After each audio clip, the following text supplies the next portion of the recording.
You may think not much has changed in Orissa other than the name. Yes, it is now Odisha, but it is still the favorite place for the olive ridley turtles.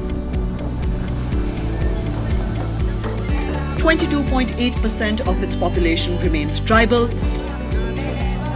Hockey is still the favorite sport, and yes, Naveen Patnaik is still shining. He's now the second longest serving Chief Minister of India.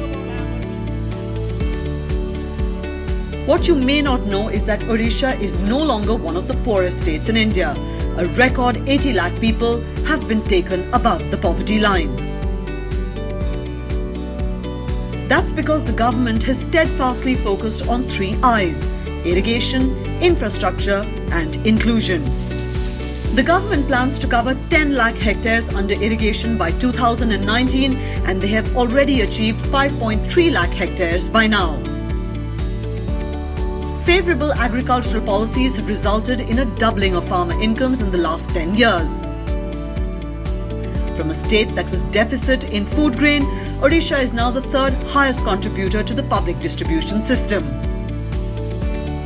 The state even has a separate agriculture budget for the last 5 years. The second crucial I for Odisha is infrastructure. 500 bridges have been completed under the Biju Setu Yojana. 25 lakh houses have got electricity and 7,000 villages have been electrified. Road density of 178 kilometers per 100 square meters is way ahead of the national average of 159. Odisha has been ranked the #1 state to attract manufacturing investments with 17% share. The next best is Gujarat at 12%. The most important of the 3 I's, though, is inclusion.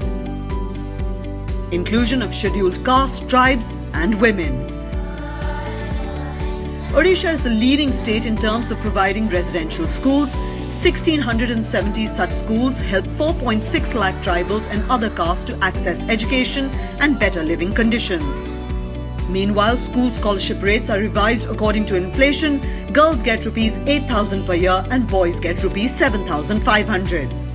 This commitment to providing education has reduced dropout rates in Odisha from 70% to just 6% in the last 15 years. Women are being empowered in many ways, most significantly by 50% reservation in Panchayati Raj Vyavastha. Higher education for all people with disability is free, and slum dwellers have also been given land rights. All these are initiatives that go on to prove that Odisha is committed to being an inclusive state.